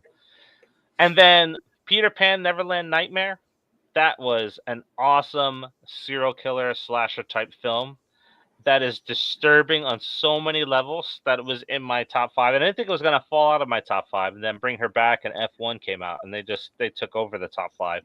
But the racing movie getting past something is so ironic. I love it. Oh, and I don't like racing movies. I don't like sport movies. But, Brad Pitt. It's Brad Pitt, baby. Yeah, it's more than just that. It's an intense movie to watch. But Bambi looks fun, and it's only going to get better with Pinocchio, which has Robert Englund in it. But so that's the one that I'm most anticipated about. What do you guys think about a Bambi? Where does that fall on your list? No, are you going to see Bambi? Do you care about Bambi? I haven't seen any of the other movies in this universe yet. You don't need to. They're not connected yet. I'm aware. They're not connected yet. But I have nothing. I have nothing to go. Yeah, this is not the MCU yet. I get it. I have nothing to go based off of because I haven't seen anything else. Now, granted, this sounds stupid in a way that I would like that this kind of scratches an itch, right? Like Velocipaster. I've brought it up so many times. So fucking stupid. Such a stupid movie. There's a reason why it's free to watch. Mm-hmm. However, I'm so excited for the sequel whenever that comes out. Mm-hmm. Velocipaster 2 is gonna be fantastic. So I mean it sounds fun. It sounds fun. I don't really care for I don't like it. I don't care none of these horror movies. Like, I didn't see the original Toxic Avenger, so I don't care about that at all. That's next month's topic. Stop jumping ahead. We're talking about you Bambi said one of the 4 films. Is that not included? Yeah, we're not. No, it isn't. We're just talking about Bambi. You said out of the 4. You said out of the 4 films coming out. Yeah, where does this one rank for you? Where does this one I don't. I don't. All right, I don't have a ranking. Lucas, I don't have a ranking of these films. They all. I also have not seen a single one of these. I watched a kills montage of. I forgot the 4th movie. The first Winnie the Pooh one on YouTube, and I never looked back at it. The further that these movies have gone forth, the less that I have seen about them, which makes me a little bit like. But if you say they're good, I might check them out somewhere down along the line. I'm interested because at the end of the day, it's kind of funny to me that as soon as these characters go into the public domain, people are immediately like, let's just turn them into the worst fucking thing on the planet. Let's make them fucking kill kids and shit. That's insane. Great, man. That's an insane play to make right after it goes into the public domain. They have a flaming chainsaw in the second Winnie the Pooh Blood and Honey. They have a flaming chainsaw. It is fantastic. It is fantastic. What more do you need? Yeah. Yes. I don't know. If it's coming out in theaters, right? Yes. Mm-hmm. All right. If it's coming out in theaters, I'll maybe go on like a $5 Tuesday at like Cinemark. I'm not going to the. There you go, free with me and Noah. Well, but here's the thing. If I'm gonna watch that movie, I gotta make sure I'm sufficiently comfortable, and I don't like the Regal chairs. So you're gonna pay to go sit $5 Tuesday on a $5 Tuesday? Yes, I'm gonna pay. Marcus, and then I can get a fucking margarita. Yeah, that's true. And you're gonna go by yourself? I'm gonna get wasted. That might be the best way to watch the film too. Some of those you have to watch drunk. Marcus, where does this one sit in your 4? I would say probably. Wait, in the Pooh-verse or 4 in the movies we talking about today? The 4 of the movies that are coming out in July. This is not the most anticipated. But yeah. I would say probably number 2, maybe behind I Know What You Did Last Summer. Yeah. All right. My most anticipated horror movie this year though that's coming out later is Him. Him is my most anticipated one coming out. But I say number 2 this summer. Number 2 for July. All right. Mm-hmm. So let's take a look at Wait. So I had to talk about fucking Bambi, and you were actually asking us which movies we were anticipating for July? Yeah. If I had known that, I would have said which. I'm anticipating Fantastic Four for July. We ain't up to the damn comic book movies. Really we talking about. You said July movies. You can't keep changing the rules. Look, I'm not changing the rules. I didn't show any pictures of your vernacular says otherwise, man. Oh my god. We'll talk about those 2 movies. We'll talk about those other movies shortly. But so this is Monster Island. So I don't know if you had a chance to see the trailer out there. Oh, this is the other movie. Yes. That's the one you said. I forgot. This is from Shudder. Shudder has been hitting a lot of home runs when they drop stuff off. Shudder been knocking it out of the park the past few years. Yeah. I had to buy a subscription. Yeah. So it has a look and feel of something made for TV in some of the shots. And it looks like they're not hiding the creature in the dark scenes and stuff like that. But this looks like it's going to be pretty fun. Kind of reminds me of Predator a little bit. The first Predator, like a good horror movie with a small budget. I'm not gonna lie, it just looks like a low budget like horror film that would come out in theaters. Mm-hmm. I can see myself watching the hell out of this. I love my monster movie. Yeah, I think it's going to hit theaters. A lot of Shudder films do hit theaters, so I would expect it to at least show up at Cinemark at some point. Maybe AMC will get it. I don't know. Marcus, you go to AMC more than I do, so I don't know what type of films they get. But Cinemark typically gets these. Just Shudder exclusives. Yeah. Oh yeah, all right. Yeah. So this looks pretty good. It looks pretty decent. I would say it's number 4. It's number 3 on my list because I Know What You Did Last Summer is number 4 on my list. But Marcus, where's this one kind of sit out of the 4 horror movies? 4 horror movies we're talking about. Where's this one? You did not say originally. You did not say that. I only showed 4 images of horror movies before we started our conversation. Then you said July movie, so you changed what you said. Let's move past it. Yeah, number 3 for me. Number 3 for you? Okay. Yeah. Lucas, is this your number 1 that you would I think this is my number 2, honestly. What can you remind me of the other him? Okay. No, not him comes no, out. him. Home with Pete Davidson. Oh, yeah. So Home is my number 1 because I fucking adore Pete Davidson. I watch all of his comics, all of his comedy specials. I think he's one of the funniest people on the fucking planet. I really His show was good though. I did like his show. Dude, oh.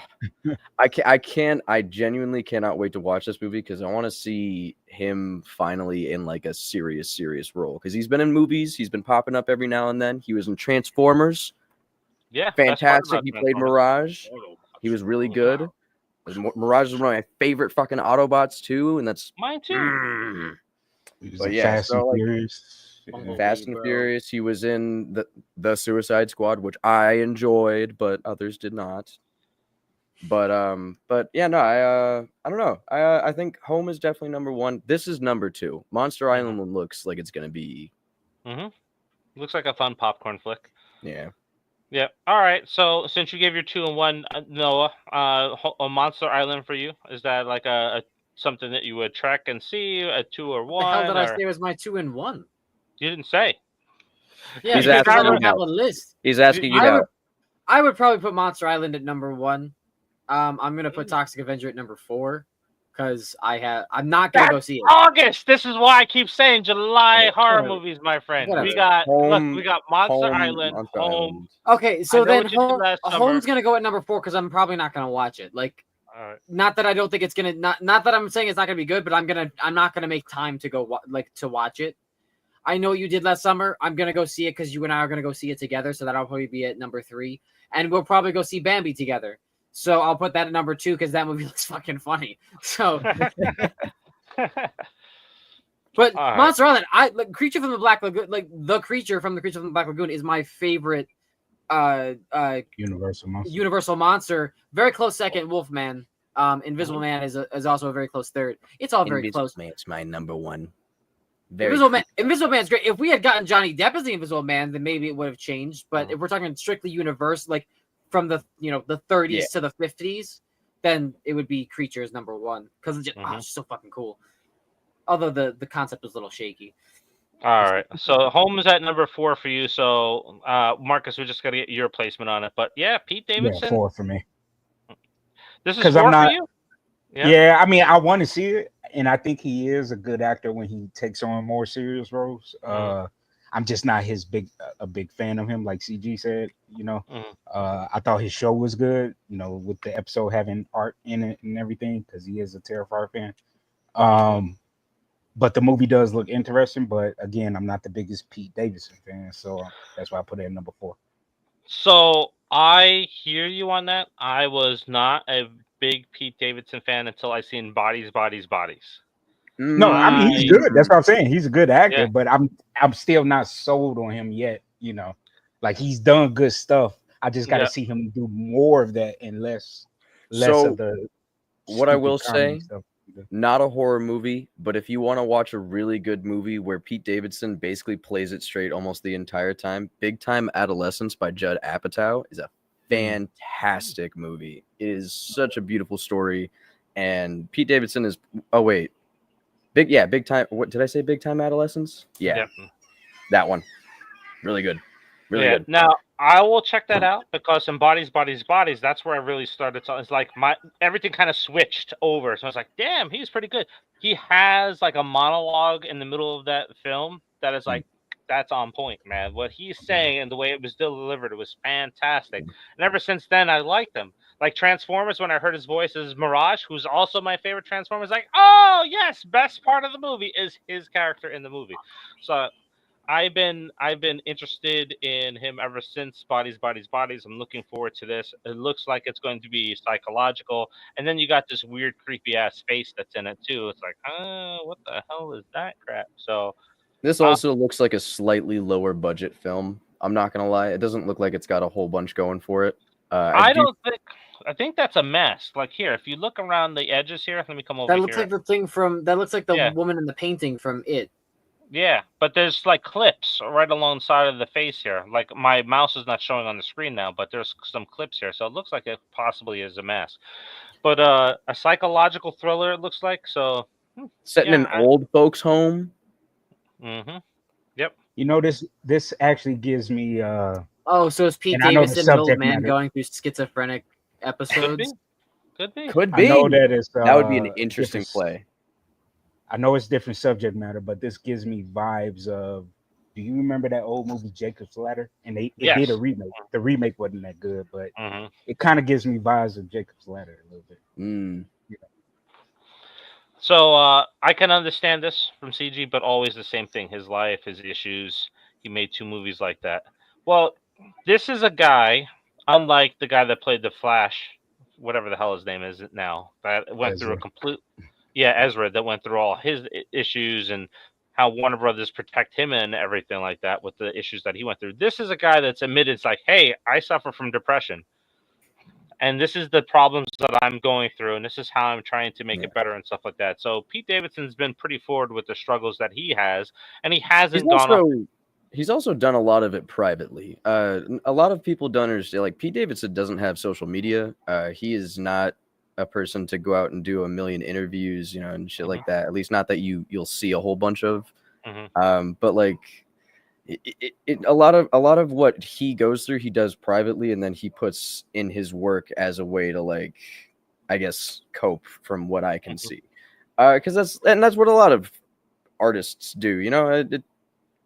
I think the comparison between Pete Davidson and what was the other guy? Ezra Miller. Yeah. Ezra Miller, on the other hand, is just a bad person. That's a different situation. Yep.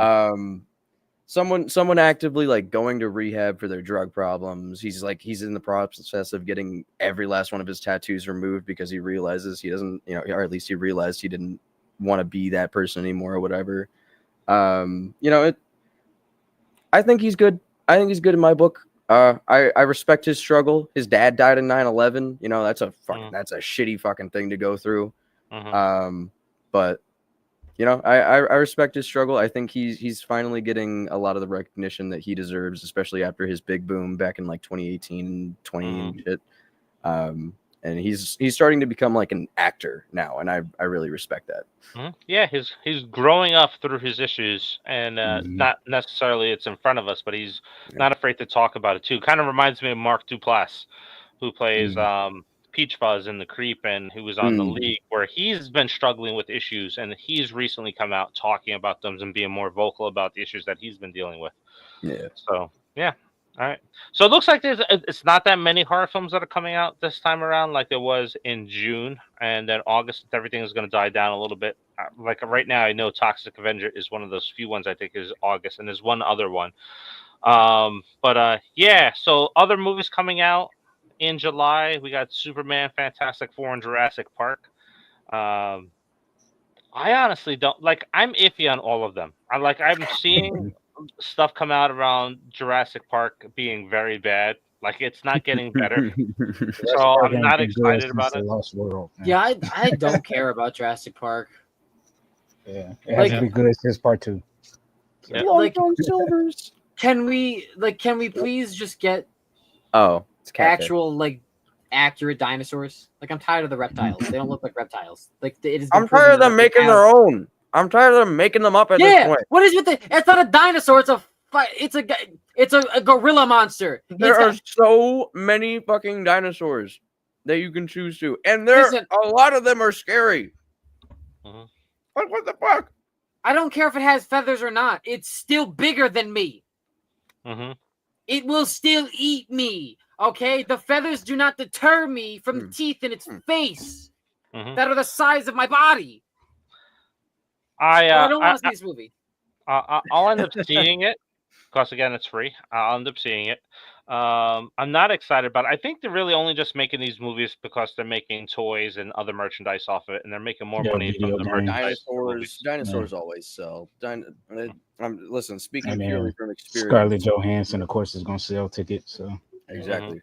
Speaking purely from experience as someone who's on the spectrum, dinosaurs sell, dude. Yeah. Those motherfuckers get people in seats. Yeah, if I would have put it in the with the list of the other 4 movies that we talked about, this is at the bottom. So I don't have any expectations going in to see this one. My 3. I haven't watched the last 2. I don't know if this one's even connected to the last 2. It is. Awesome. I heard that ended like a fucking house fire. Why can't they go into the corporation bullshit behind everything? Like clearly somebody let the dinosaurs out in the first Jurassic Park film. Nobody ever addresses that throughout the goddamn franchise. Also, the same thing when the T-Rex was in Jurassic Park 3. Somebody had to let the T-Rex out in that movie.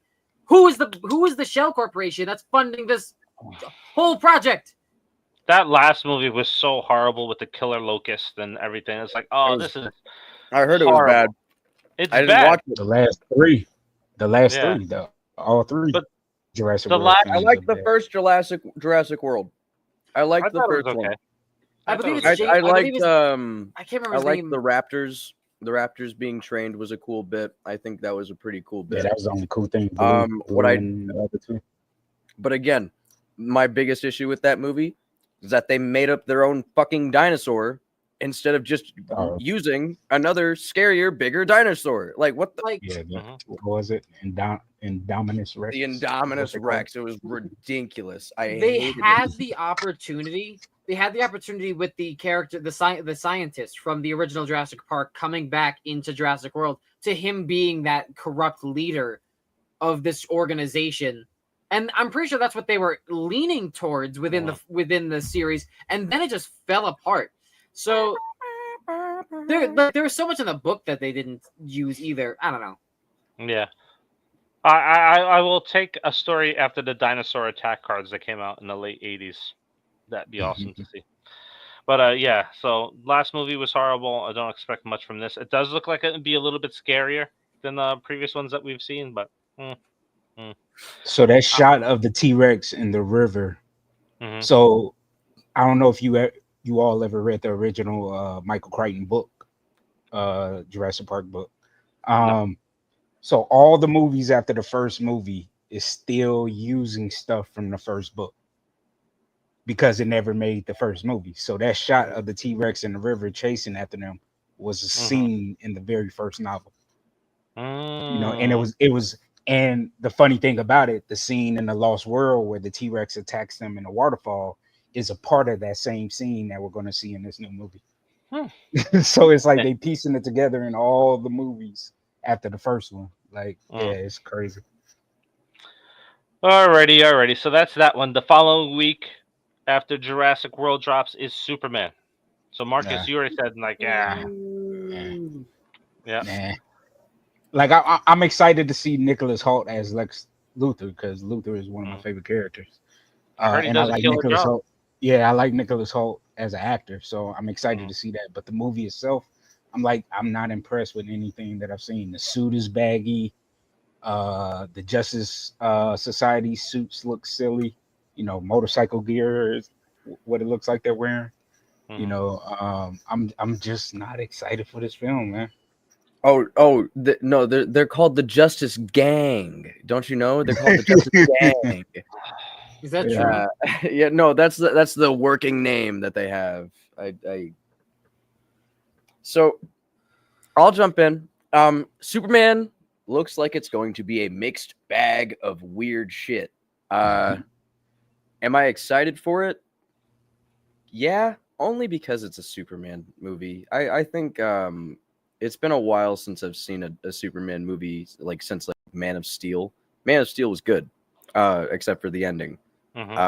But I think I'm more so excited. I'm more so excited because it seems like they're taking like a Silver Age comics approach to Superman rather than what the modern Superman is supposed to, or is. Yeah, they're adapting. What was it? Superman's Legacy. That graphic novel, I think, is the one they're adapting. This one. Yeah. It could be good. It could be really good. It could be really bad. I really don't know right now. I'm in limbo right now because I really want to have faith in James Gunn. But the more that I see in this movie, like I wasn't so super upset about him getting like beat up by Crypto. Like I understand, like it's a Kryptonian dog. Excited. I get beat up by my dog, and I'm a person. But I don't know. It's It just looks like a mixed bag. Like Marcus says, Nicholas Hoult. I think Nicholas Hoult is going to kill it as Lex Luthor. Just seeing him in that one scene, that clip that we got of him, like Superman barges in. He's like, "Where's the dog?" And he's like, "What dog?" It cracks me up because that's petty Lex Luthor. I love petty Lex Luthor. I love when he's just a petty little dick. Yeah, but CG is saying it's based on the All-Star Superman. That makes no sense. Superman dies at the end of it. Makes no sense whatsoever.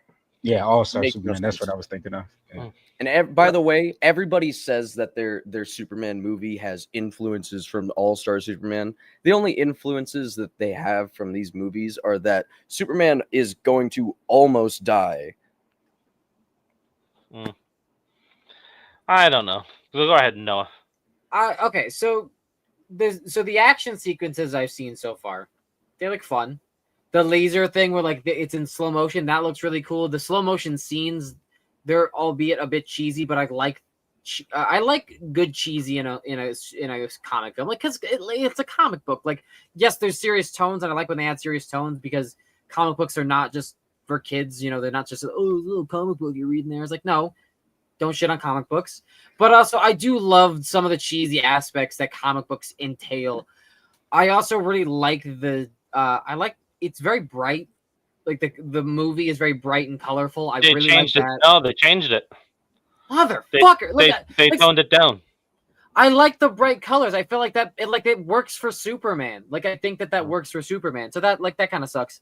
I like who they casted for Lois Lane and Jimmy Olsen. I think that they're pretty good. I like the behind the scenes stuff that they've been doing. Perry White is also really good. He was in so casting looks Thunderbolts. Good. I'm not 100% set on what's his face, but I don't think he's gonna do a bad job. My issues with it is the one scene where he's like, "Buddy, eyes up here," or whatever, and you see the neckline edited onto his like the suit edited on. I really hope that's touched up because it looks shit. I have a theory for that though. So you know how Marvel movies they love to do that thing where they're like, oh, in the Infinity War trailer they put the Hulk in, and then in all reality it was the Hulkbuster armor with Bruce Banner. I have a feeling we're going to see a suit change for Superman at the end of this movie, and it's going to look really, really Yeah, but you were talking about a story change. This is just a flaw. Suit change. What I'm saying, a suit change. I think they're gonna have a suit change.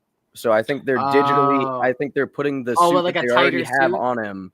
Yeah, I think they're gonna put the classic suit because you know how in Fortnite, everybody who doesn't play video games, tune in, baby, because we're getting 3-dimensional here. In Fortnite, they released a second style for the Superman skin that they dropped for the movie. The second style is a classic Superman outfit that has like the tighter fit. It has the trunks, it has the boots, it has everything, and it has no collar or anything, but it has the red and black insignia from the original comic, not the original comics, but like he had a red and black insignia for a while somewhere. I'm not sure where, but All-Star Superman, I think it was. Yeah. I see. I can't even remember, but yeah, no, I have a feeling they're going to do a suit change. I have a feeling it's going to be something that they're trying to digitally hide right now, but it's going to be very apparent that that's what. As fun as this movie looks, like, 'cause this movie looks fun. That makes sense. It looks fun at the very least. As fun as the movie looks, I'm getting nothing of a story out of this trailer that really matters. Like, Brainiac is in this movie still, is he not? No. Is he? I thought he was. No. I'm pretty sure Brainiac's in this movie. They even have him in the trailer. That's Metamorpho. Metamorpho that you're thinking of. Okay. Well, okay. So I don't know. This movie is That's packed. like there's so much going on in this film, and the trailer doesn't allude to one set story. And I get it. You don't want everything revealed in the trailer, but they're showing a lot in the trailer, but it's not surmounting to anything. It's just Brainiac is heavily rumored to be in it by scoopers, and that there's nothing confirmed on it yet. Okay. Well, if they do, that's weird. Yeah, like this movie just seems like it's going to be very messy. I don't see the concepts of a story. I see Superman fighting people and getting fucked up a lot. And I don't care about that. But like Superman Year One. Yeah. And apparently now Year One was Man of Steel. And also the way that James Gunn talked about this film just makes me concerned more and more. So I don't like. I think at the very least I'm going to enjoy some of it, but not most. I think of the it. action like a Marvel, is going to be good. like a current Marvel film. So that's what makes me nervous. So we'll transition right off of that into Fantastic Four. Like I'm now nervous with the latest Fantastic Four trailer as well. Mm-hmm. Watching that trailer and seeing how that was put together. So now, like with Superman, I was like, oh, are either one of these going to be good? Because Fantastic Four now looks like it's being pieced together. There's two different storylines kind of running here. Like Lukas, when we talked about this a few weeks ago on the channel. Yeah. We talked about her being pregnant as an after credit scene. No, that looks very much a part of the story. Huge part of the story now, because now we're seeing all of these trailers that happen. What I'm assuming earlier in the movie, where they now have an actual baby. So what I'm assuming is now that they're going to have the baby at the beginning of the movie, and then the rest of the movie is going to play out. We're going to have a time skip, is what I'm thinking. They end up because of the post-credit scene in Thunderbolts. So I'm guessing like Galactus destroys their universe, destroys their planet, and they were able to escape in time to end up in 616. Is the MCU, right? Thinking smaller scale, like just for the Fantastic Four movie, I think what we're going to see, and this is purely speculative from what I've seen in the trailers, I think we're going to see an opening bit where we establish the Fantastic Four, we get, small bits of their intro or their origin. Franklin Richards is born. And then basically we're going to get a time skip where we see the beard has the Thing has a beard. He looks like a fucking pirate. That looks weird as hell. Yeah, he looks really fucking weird. I don't know why. It looks like when your pixels in a video game get stuck rendering and they just drag stretch up. That's exactly what they did. There's no other textures to it. Yeah, I'm not gonna lie. I'm not too upset if Sue Storm is the leader in this movie, or like the leader of the Fantastic Four. She takes a very motherly role in the family dynamic of the Fantastic Four in general. So it's one of those things where it's also just like due to how vastly different times are from the 60s to now, and now mothers do have a more predominantly like head of the household, or at least head of the family role. So I'm thinking that's probably where they're getting that.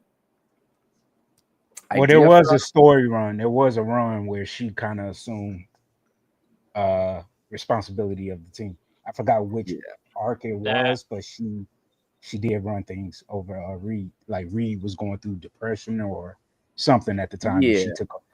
I'm not upset about it. I have a feeling they're all going to have a pretty equal say in how things go, regardless, because that's just how they play teams out in the MCU now. So, well, yeah. So it's a fine line, because I do support women empowerment and everything like that. But Marvel has been kind of forcing that whole thing down our throats since Endgame, where they've been forcing like female characters to become into they've been doing it since Captain Marvel. They've been doing it since the promotional run for Captain Marvel. And that's really where they did it so dirty, because they pushed it so hard that they didn't let Captain Marvel stand on its own. So it was just a lot of kind of like grandstanding on it. Like, she's more powerful than all of these characters. Like, yeah, okay, well, but we're not going to really see it because she only gets like 2 minutes of screen time in Endgame. Ooh, missed opportunity. I think one of the things, like, she has a really great moment in Endgame, literally, but she gets final smashed out of screen like it's nothing. It's because it's Iron Man's moment. Yeah. So where it comes to Susan Storm, my feeling is that I have a feeling they're not going to have a very team mindset about this superhero team. It's just going to be like a family of adults. They all have an equal say. No one's really going to be the leader per se, but say if Sue Storm like says, "Oh, Johnny, do that," we're going to get a situation where Johnny goes and does that. Yeah, so here's why I say that, because like you were saying, you hit on it. Like when they introduced Captain Marvel, it's like, oh, she's going to be the new leader of the Avengers going forward, and that just erupted all of the hate from all of these so-called. And they backpedaled so fast. They did, but then they try to bring it to the forefront in all these other movies. It's like, hey, let's force these female characters into everything. So while I understand what they're trying to do, they've just gone about it the wrong way and trying to bring this stuff up into the air. Like, yeah, there's a few good examples that I've seen. Thunderbolts being one of the most shining examples, in my opinion. I think that movie really played on its female characters as well as it could.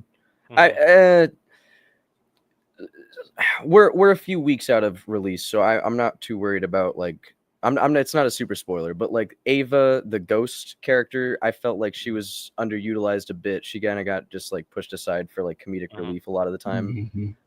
But overall, I think what they did for Yelena as a character it just absolutely like boomed my interest in Yelena as like the new Black Widow. Like that's I love her journey.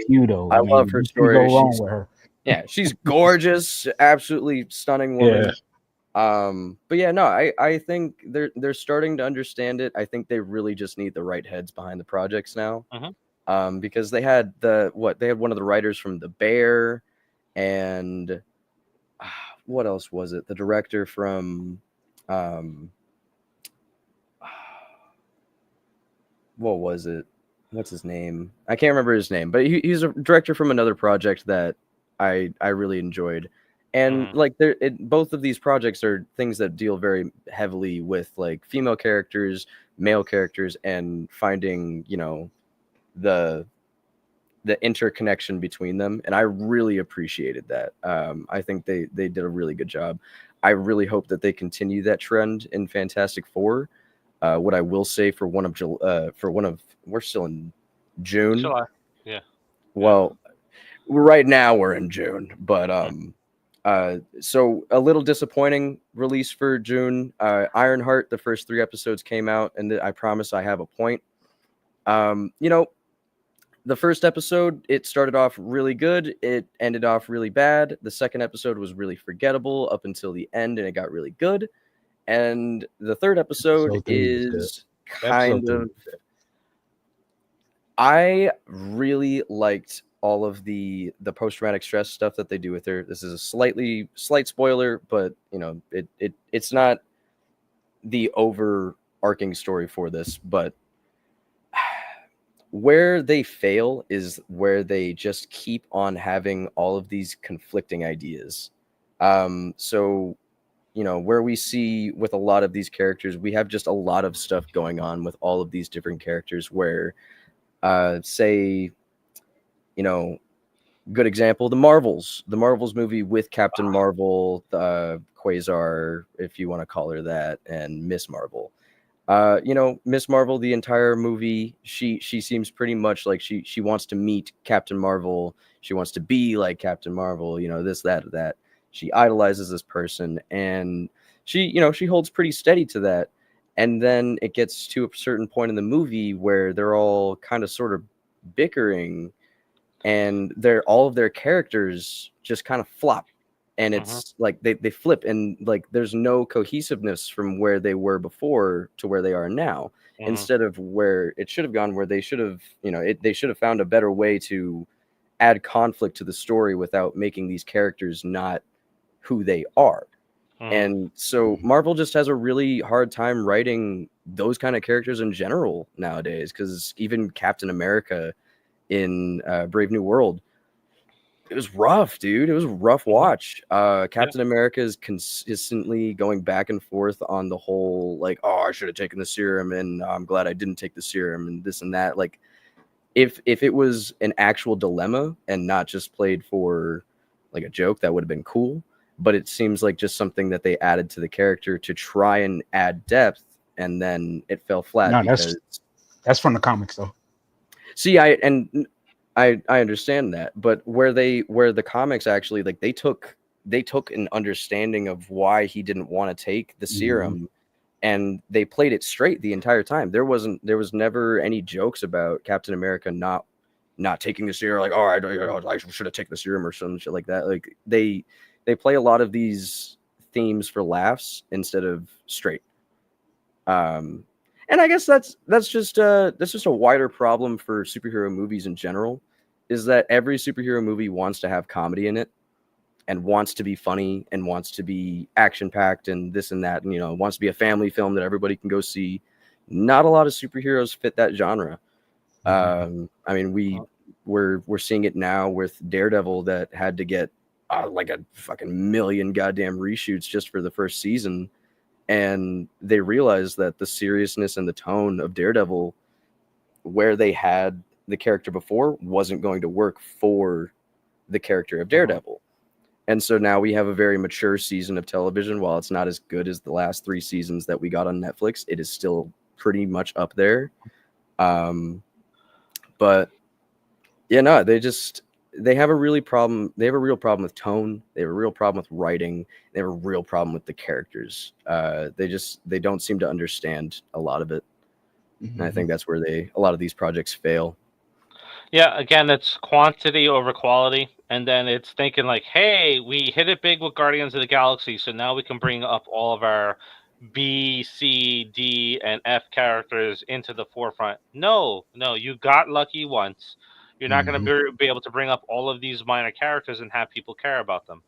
It's just way too much. It's way too many characters to follow along with. You just have to stick it to a core few. Well, the other problem with Marvel too is also they got a problem with their biggest characters and most popular characters. They introduced them late. So like Sentry should have been introduced a long time ago. Yeah. You know, Spider-Man is in a weird place right now because of where he was placed in the timeline of the MCU now. Yeah. And then the issue with Ironheart is Riri actually should have been introduced before they brought Tom Holland in as Spider-Man. And even when they brought Tom Holland in as Spider-Man, they should not have introduced him with the dynamic that he had with Tony Stark. Because Peter always had the smarts on his own. He didn't need Tony. So in the MCU, they made Peter into Tony 2.0. You know what I mean? Yeah. Where Riri was supposed to be his protege. That was supposed to be Riri's dynamic. And they fucked that up. So introducing her in Wakanda Forever all late and stuff, nobody knows, nobody's interested in her, So that's where they screwed up at.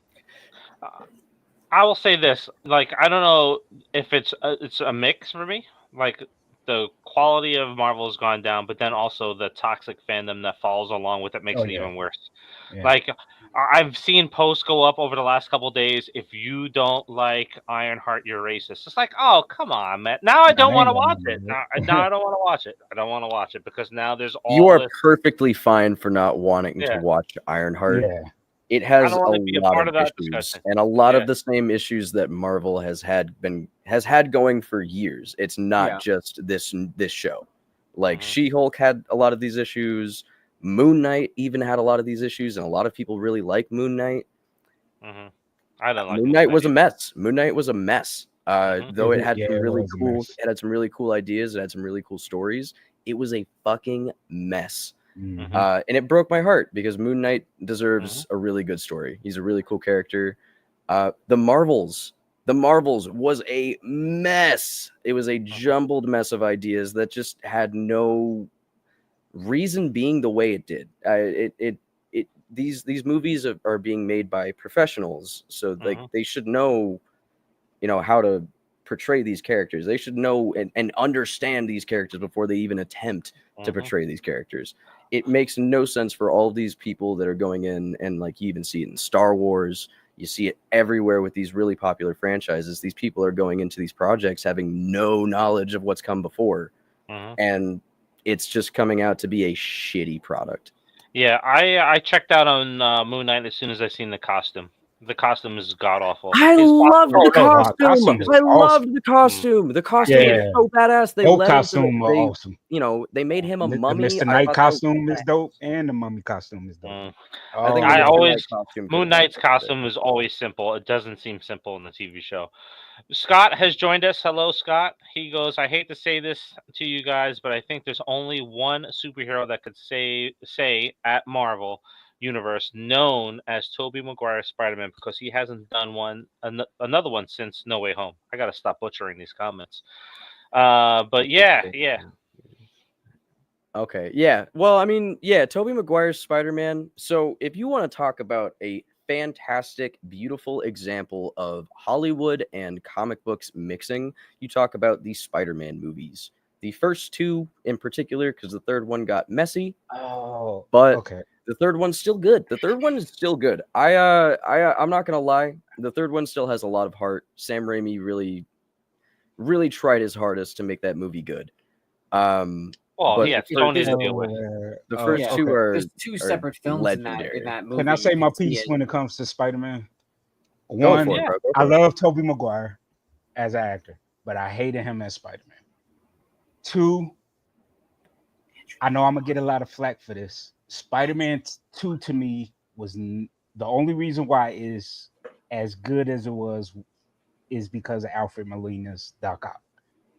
You take that movie, you take him out of the movie was boring. What are you doing? You going to get shots? Yeah, dude. Like, I hated Spider-Man 2 outside of Alfred Molina's scenes. Like, I hated Tobey. Crazy. No, the reason why, because I don't like my Peter. I don't like my Spider-Man crying every 5 minutes. Like, man, and then Tobey didn't have the wisecracks that Spider-Man is known for. I'm not a fan of Tom Holland as Spider-Man, really. Andrew Garfield to me is the best Peter and Spider-Man. I will agree with you. I do believe that I do. My favorite Spider-Man is Andrew Garfield as well. So if you want to talk about the best versions of these characters, Tobey Maguire is the best Peter Parker. Andrew Garfield is the best Spider-Man. Tom Holland is a weird middle. Tom Holland just doesn't. I think Tobey Maguire plays shy teenage boy so well. Especially in the first one. But he's an adult in every single film. I know, but he plays it well, and he has a young face. I thought he was. When I first watched the movie, I thought that's what high schoolers look like. I'm sorry, but fucking. So where I feel very strongly is I think Spider-Man 2 is one of, if not the best example of what the Spider-Man character is. Because you have the Spider-Man No More storyline where Peter Parker throws away the identity. He doesn't want to have it because he realizes that it's too much for him. He doesn't want to do it anymore. It's causing all things going bad in his life. And so he stops, and he realizes that, after he stopped, and he's just like, he's living a normal life, and he's realizing that, oh, this isn't so bad. But over the course of the movie, you see Peter Parker start to see more and more of what Dr. Octopus, which is, our obviously our villain in the movie. And, he's starting to cause more and more trouble in the city, and he's like actually like hurting people and hurting civilians. And you see Spider-Man fight the urge to help. And you see him like, he wants his life to be good. He thinks that, it'd be someone else's problem. And that's where, then it starts getting more and more and more and more, and he starts like Dr. Octopus attacks Mary Jane, and that's where we get that really cool scene where he throws a car through the window and he grabs Mary Jane, and you see it like in her eye, and like Sam Raimi, beautiful director. God damn, he knows how to fucking do a movie. Yeah, they really should have just gone with the story that Sam wanted to do in part 3. Like, instead of having the new Goblin, we should have had the return of the Green Goblin in the third one with the Vulture. That would have been fantastic. Yeah. Yep. Originally, he just wanted Sandman. That was the original story. Sandman was supposed to be the only villain in part 3. Yeah, I just with like when that happens, that's Peter's, inciting moment that he needed because realize, like he can't just throw away his problems. He has to face them head on. Like he can't just avoid the responsibility of being Spider-Man because it's just going to keep getting thrown in his face. And he realizes that, and he realizes he has to take that responsibility back. And it's just it's so beautifully written in that movie. I think it's just such a peak story, especially just the Spider-Man No More storyline in general. It just shows a lot of what who Peter Parker is, and it's how intrinsic it is to his character that he is Spider-Man and that he holds that responsibility that responsibility of his power, and that he needs to use it for good because otherwise bad things are going to happen. And I think what was it? Tom Holland actually said it really the best in Civil War. When bad things, happen, but when the bad things started happening and you can do what I can do, the bad things happen because of you. We're going to close out on 2 questions from Scott. This first one's going to be really a quick one because I know everybody's response on it. Kristen Dunst has even shown interest in returning to do another Spider-Man movie. Do you think she will do another Spider-Man? No, because she's going to complain that she's not getting paid as much as Tobey Maguire, even though she's in a third of the film. I'm okay with you being Spider-Man, but let me have a problem with it every single movie. She is the worst. I love you and Spider-Man, but I'm going to get married to an astronaut now. The acting was horrible. She is the worst MJ, Peter Parker love interest of all time on screen. But who wrote her lines? It's not just the lines; it's the acting that goes with it. No, I know her delivery, but it goes as much as I love Sam Raimi. As much as I love Sam Raimi, her lines were shit, and her direction, the direction given to her was shit. Yeah. So. Yeah. Nope. An example of a writer wanting to have a supportive girlfriend type, but also wanting to have a troubled relationship in their movie and wanting their cake and he should have ended up with his landlord's daughter. Dude. Yeah. See, that would have been perfect. That would have been perfect. All right. What about Fat Spider-Man? Do you guys think Tobey Maguire's Spider-Man can save the Spider-Man franchise, or do you think that he could save the Marvel universe for another return? Nope, I think it's too Garfield could. Garfield could. Garfield definitely could. I think given the right could. script and substance in his story, I think Garfield could crush it as an actual mainstay Spider-Man. I think it's too late. I think it's too late to save the MCU. No, I think it's too late to save the MCU. The MCU is long dead. It's way too late. So we'll really see what the MCU is made of past Fantastic Four, and after I'm gonna say this: Doomsday is going to be the one that'll really make or break what's going to move forward for MCU and Disney. Yeah, I think Marvel had the gift and they failed to recognize it when they bought Fox and got X-Men back and they got Fantastic Four back, and they were coming off of No Way Home. People that I talk to all want is like, give me Spider-Man 4, give me Amazing Spider-Man 3, and give me another Spider-Man with Tom Holland. I will take all 3 of those movies and let's follow the Spider-Verse that way. You bring in 2 major franchises from Fox that he collaborates with regularly. Yep. And like, we'll pause. We'll hold off. Yeah, we'll hold off on the Fox characters. Like, the entire other half of our Marvel universe. Yeah. I know how stupid Sony was with the whole like sharing Spider-Man or whatever. But like, for the love of God. Yep. Like, it's bread and butter. And then not only that, but Daredevil's announced. And that is another big crossover with that character because Kingpin's it. Like, street level crime was it was there. It was there. It's like, no, we're gonna go back to doing big alien shit again. The hope for Marvel died in me when they showed us that beautiful ending swinging scene in No Way Home where Spider-Man had a homemade suit. He was going out into New York with no technology. It was just him, the suit, and his real Spider-Man. And it looked gorgeous. It looked absolutely stunning. Oh my God, the suit was beautiful. Yep. So So, Scott, to answer your question, it's too late to save the MCU. Maybe too late to save the Spider-Man universe because they had it. Like Noah said, they had it. They had Fantastic Four. They had the X-Men. They could have revolved everything around Spider-Man while introducing the other characters for their own films and then eventually bringing it together. But Fantastic Four plays a big part in Spider-Man when it comes to Venom. And you had it there. You had it. And now I you will just... say, Yep. I think the live action universe of Spider-Man is dying or on its way out. But Oh yeah, we'll see with Spider-Verse because I'm getting a and lot of mixed messages from that movie. well, Spider-Verse and Friendly Neighborhoods Spider-Man was surprisingly fucking awesome. Like Friendly Neighborhood Spider-Man was really good. really good. I So think the animated stuff is going to save it. You know what I mean? But live action, I think, is on its way out.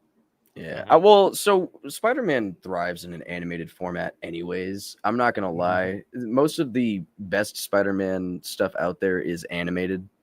Oh, well, you say that about Batman too. Good. Well, see, that's the thing. Most of the best Batman stuff is also animated. What and that brings another question, like is it even, is it even worth it to carry on with the live action movies, or do we really just double down and put budget into these really good animated movies and make sure that they see the light of day? Yeah, that's what I would hope they would do. But Spider-Man and Batman, voice actors, you don't have to worry about them growing too old for the part. Well, here's the thing: Spider-Man and Batman are the most. They sell the most tickets as far as live action comic book films. Those two characters, Spider-Man, even more so than Superman. Spider-Man and Batman are the highest ticket selling comic book characters in Hollywood. So I don't think they'll ever stop making Spider-Man live actions, but the interest in it will diminish heavy. Yeah. Yeah. I hope it doesn't. I hope it doesn't get to that point.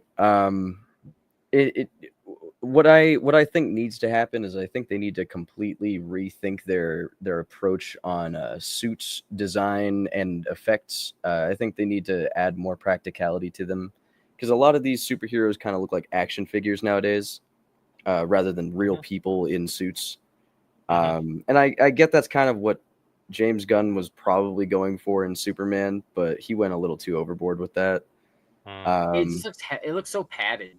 Yeah, but I think if they want to bring my interest in the live action Spider-Man films will truly wane on this fourth one that's coming out, because I'm hearing a lot of good things and I'm hearing a lot of things that I'm really worried about, and I don't know where I'm at, because I was really excited for No Way Home, and I don't know if they're going to be continuing the beautiful, like I said, swinging scene at the end of that movie.